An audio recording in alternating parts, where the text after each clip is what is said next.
All right. Yes, before you ask, in this video, I'm going to try and convince you to play Realm of the Mad God. I know what you're already saying. You can't believe I'm even attempting this, but think about why you clicked on this video in the first place. You're looking for a new MMO to grind, you're looking for a new obsession, or just a fun new game that you can put hundreds of hours into. You clicked on the title because you're curious, or maybe you think that the MMO landscape is a bit boring at the moment. But then I hear you say, hasn't Realm been out for ages? Yes, since 2012 to be exact, but considering the development this game has been through, in my eyes, it's kept up with the modernization of other games in the genre. I'll try to keep this video short enough to not waste too much of your time, and I'll get straight into the important details that you want to know, so if you're willing to let me explain this game to you, I'd be forever grateful. I'll structure this video in sections that break down your potential worries about the game or things that could turn you away and hopefully put your mind at ease with those.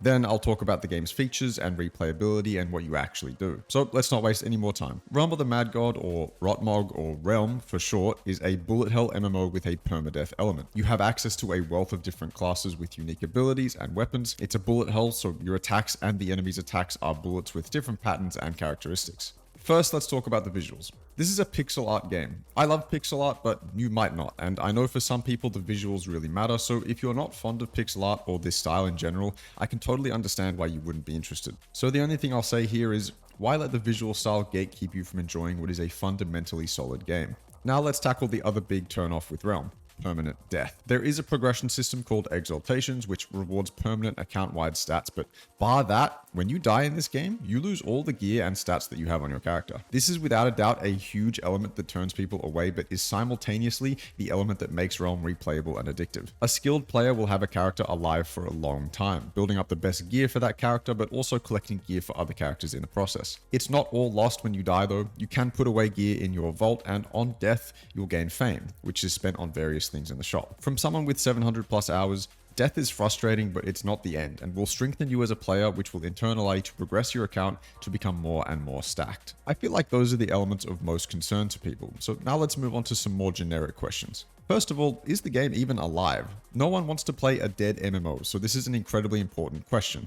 Yeah, the game is alive. It's niche, of course, and the player base is smaller in comparison to other MMOs, but it's not a dead game. At the time of recording this, RealmI, which is the website that acts as a wiki and the hub to see your own and other players' stats, records 70,000 active players or so, which is pretty good. Even if 20,000 of those players are bots, 50k is pretty good for a game you probably thought was dead. That's monthly, I think, or something like that. I don't actually know what those numbers are, but Steam records about 1,500 active players per day, but I'm unsure how accurate that is as well. So yeah, the game is alive, but small in comparison to the larger pond of MMOs. How deep is the game? Like, how many hours am I actually going to get out of it?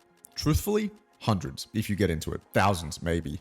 There is a learning curve, but once you get over it, it's a lot easier to progress and to thrive. As I said, I have more than 700 hours, and most other players will have around that, but most likely more. Especially with Exaltations being added, there's a lot to grind for, which nicely leads me into, how do I progress? What am I actually going to be doing in this game? Okay, so let me explain. The initial goal in Realm is to reach level 20. After that, your goal is to max your character's stats and get the best possible gear for it. That's a super generic and bland explanation, and the game doesn't do a great job of explaining it either, but that element is getting entirely reworked and made much more linear in an upcoming update that I'll speak about a bit later. Most of your time will be spent running dungeons found in the realm for pots, which are used to increase your stats until you reach what's called 8-8.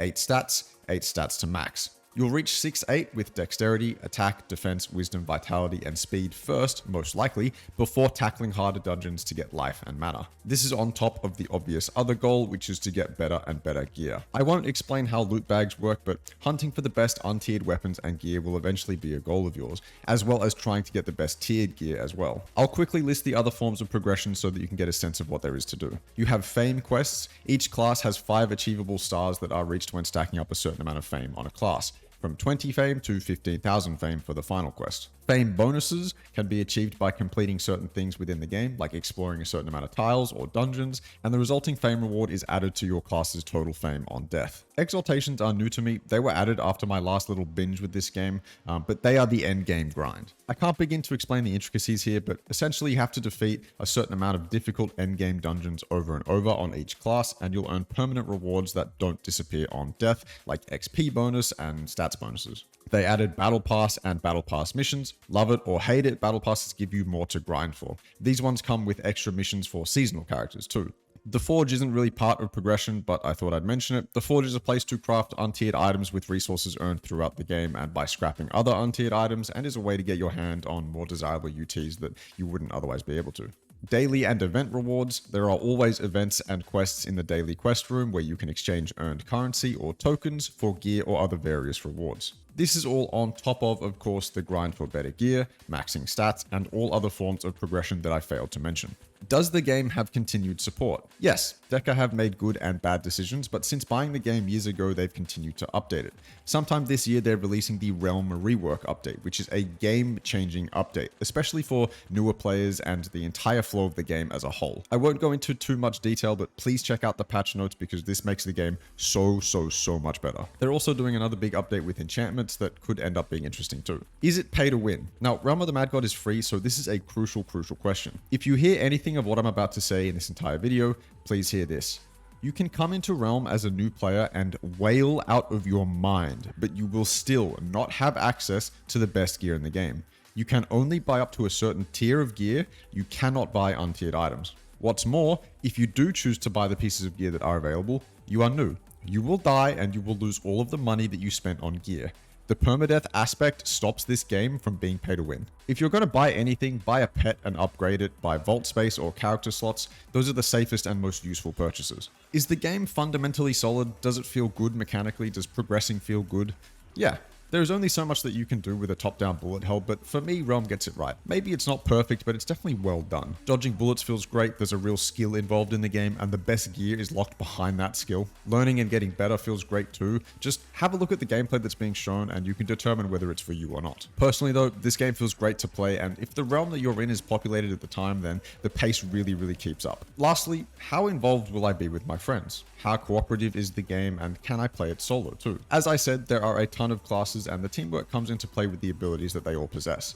The priest is good for healing yourself and groups, the knight's stun ability is crucial, various classes buff friendlies and weaken enemies. In a big group, each class's ability helps, as is the same for a duo or a few people, it's the same story, but also it depends on the dungeon difficulty and layout and enemy patterns of course. This game is good solo and definitely doable. Most of my hours are playing solo, but having one or two friends elevates the experience greatly, and at that point it becomes like any other MMO where you are sharing drops and talking about the game. There are some things that I've missed for sure. I'm not the greatest player, and someone who plays this game more than me and who is better than me will undoubtedly be able to point out inconsistencies in what I'm saying, but at the end of the day, I really just wanted to show some love to a game that has been with me since my teenage years, and a game that I've had a lot of fun with. I think it's important to mention the seasonal character feature. Basically, that's a character that doesn't have access to your vault or pots, so you can only progress the character with items and gear you find while playing it, and you've seen gameplay of my seasonal bard in this video.